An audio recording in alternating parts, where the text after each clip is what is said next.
Good morning friends. आज का हमारा टॉपिक है ड्रग क्लियरेंस थ्रू मेटाबॉलिज्म। अब हम लोगों ने जो लास्ट सीरीज़ थी ना लेक्चर्स की, उसमें हम लोगों ने ड्रग डिस्ट्रीब्यूशन तक किया था। पहले ड्रग एब्जॉर्प्शन, देन डिस्ट्रीब्यूशन। अब जो थर्ड स्टेप है ना फार्माकोकाइनेटिक्स का, वो है मेटाबॉलिज्म। तो उसको देखेंगे। हमें पता है जो मेटाबॉलिज्म है ना, वो ज़्यादातर कहाँ पे होती है? लिवर में होती है, सही है, जिसे हम लोग हेपाटिक मेटाबॉलिज्म कहते हैं। और इससे क्या होता है, जो ड्रग है ना वो कन्वर्ट हो जाती है, मतलब बायो ट्रांसफॉर्मेशन होती है ड्रग की। एक कंपोनेंट से दूसरे कंपोनेंट्स में कन्वर्ट हो जाती है, मतलब एक प्रोडक्ट है जो कि अपने मेटाबोलाइट्स में कन्वर्ट हो जाती है। और जो मेटाबोलाइट्स होते हैं ना वो पोलर इन नेचर होते हैं, वो पोलर में कन्वर्ट हो जाती है ड्रग थ्रू मेटाबॉलिज्म।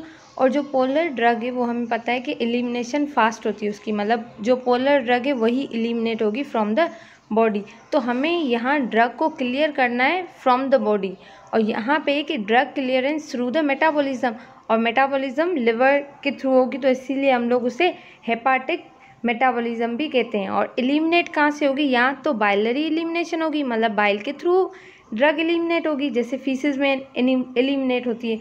और दूसरा जो है ना वो है यूरिनरी एलिमिनेशन। वो कहाँ से होगी? थ्रू यूरिन, मतलब किडनी के थ्रू। अगर हम लोग यहाँ पे देखते हैं, once a drug enters the body, जैसे ही ड्रग बॉडी में एंटर हुई, जैसे ही प्लाज्मा कंसंट्रेशन, मतलब प्लाज्मा में वो पहुँची बॉडी, मतलब कि प्लाज्मा में ड्रग ने रीच किया, तो तभी से ड्रग की एलिमिनेशन है ना वो स्टार्ट हो जाती है। प्लाज्मा मीन्स ब्लड, जहाँ जहाँ पे ब्लड जाएगा वहाँ वहाँ ड्रग जाएगी। अब ब्लड जब लिवर की तरफ जाएगा तो ऑब्वियसली जो ड्रग का अमाउंट है वो लिवर में जाएगा, मेटाबोलाइज होगा। जैसे ही ड्रग रीच करती है ना टू द ब्लड, तो ड्रग की एलिमिनेशन भी साइमल्टेनियसली स्टार्ट हो जाती है। तो ड्रग मतलब अपना इफेक्ट भी दिखा रही होती है, एलिमिनेट भी हो रही होती है, तो ये सारे प्रोसेसेस एक साथ हो रहे होते हैं। The 3 major routes of elimination के जो 3 मेजर रूट्स हैं वो कौन से? Hepatic metabolism, biliary elimination and urinary elimination. अब है together this eliminations process decrease the plasma concentration. जो प्लाज्मा ड्रग कंसंट्रेशन है वो ऑब्वियसली रिड्यूस होगी जैसे ही ड्रग एलिमिनेट होगी। ऐसे ही क्या होगी? एब्जॉर्प्शन, ड्रग एब्जॉर्ब भी हो रही होती है, प्लाज्मा में भी आ रही है, डिस्ट्रीब्यूट भी हो रही है और एलिमिनेट भी हो रही होती है। That is a constant fraction of the drug present is eliminated in a given unit of time. मतलब कि एक फ्रैक्शन है जो कि प्लाज्मा में मौजूद होता है ड्रग का। ड्रग डिस्ट्रीब्यूट होती है टू द टिश्यूज़, तो जैसे ही प्लाज्मा में ड्रग का कंसंट्रेशन रिड्यूस होता है तो टिश्यूज़ क्या करते हैं? फिर ड्रग को ब्लड की तरफ लेके जाते हैं। तो इससे क्या होता है? एक कांस्टेंट फ्रिक्शन है ना ड्रग का, वो ब्लड में होता है, और वो जैसे ही एलिमिनेट होती है फ्री ड्रग, फिर टिश्यूज़ से ब्लड में ड्रग आती है और ड्रग फिर एलिमिनेट होती है। तो ये प्रोसेस चलता जाता है जब तक कि कम्प्लीटली जो ड्रग है ना वो बॉडी से एलिमिनेट नहीं हो जाती, क्लियर नहीं हो जाती। तो drug are eliminated according to the drug elimination के 2 प्रोसेस होते हैं, या तो फर्स्ट ऑर्डर काइनेटिक्स जो कि नॉर्मली हर ड्रग फॉलो करती है, या तो ज़ीरो ऑर्डर काइनेटिक्स जो कि मोस्टली ड्रग्स फॉलो नहीं करती। अगर कोई ड्रग आपने हाई अमाउंट में लिए लाइक एस्प्रिन, तो वो एलिमिनेट होगी थ्रू द ज़ीरो ऑर्डर, या फेनाटोइन है वो ज़ीरो ऑर्डर, मतलब ये एक प्रॉपर ऑर्डर नहीं है जिससे ड्रग एलिमिनेट होती है। अगर हम लोग डिज़ायरेबल ऑर्डर देखें ना, वो कौन सा है? फर्स्ट ऑर्डर काइनेटिक्स, जहाँ से ड्रग मतलब कि एलिमिनेट हो रही है from the body. Although drug eliminated according to the first order kinetics, although some drugs such as the aspirin in a high dose are eliminated according to the zero order kinetics, जिसे हम लोग non linear kinetics भी बोलते हैं zero order को।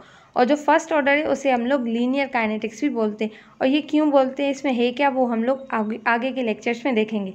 Metabolism leads to the production of the products that are with increase polarity.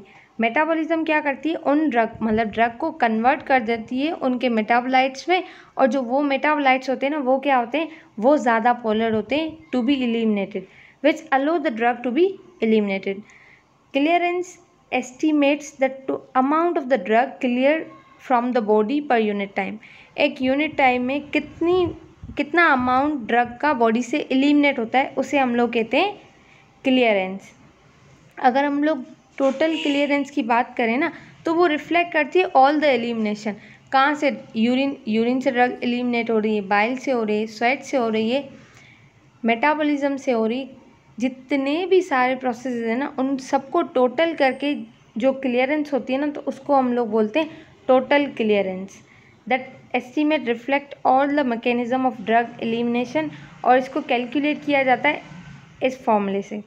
अगर हम लोग इस फॉर्मूले में देखें ना, ये वैल्यू जो कि एक कांस्टेंट है, वी मतलब अपेरेंट वॉल्यूम ऑफ डिस्ट्रीब्यूशन, और अगर हम लोग टी हाफ की बात करते हैं तो ये है half life of the drug. मतलब ड्रग की हाफ लाइफ होती है ना, कुछ ड्रग्स की क्या होती है हाफ लाइफ, क्या होगी?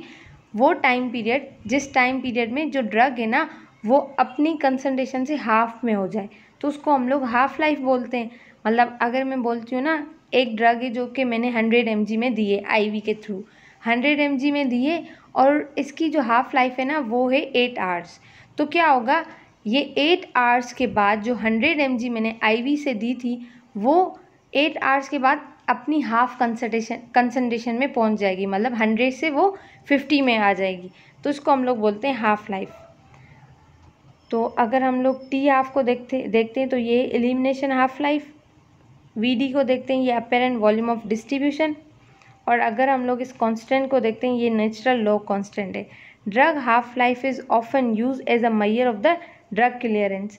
ड्रग की हाफ लाइफ आपको बताएगी कि कितनी ड्रग क्लियर हो चुकी है आपकी बॉडी से। For many drugs VD is constant, क्योंकि VD कांस्टेंट हो सकता है फॉर मैनी ड्रग्स, लेकिन हाफ लाइफ में वेरी। तो ये था क्लियरेंस। तो आगे का टॉपिक हम लोग काइनेटिक्स देखेंगे कि ज़ीरो ऑर्डर और फर्स्ट ऑर्डर काइनेटिक्स हम लोग कैसे डिफाइन कर सकते हैं।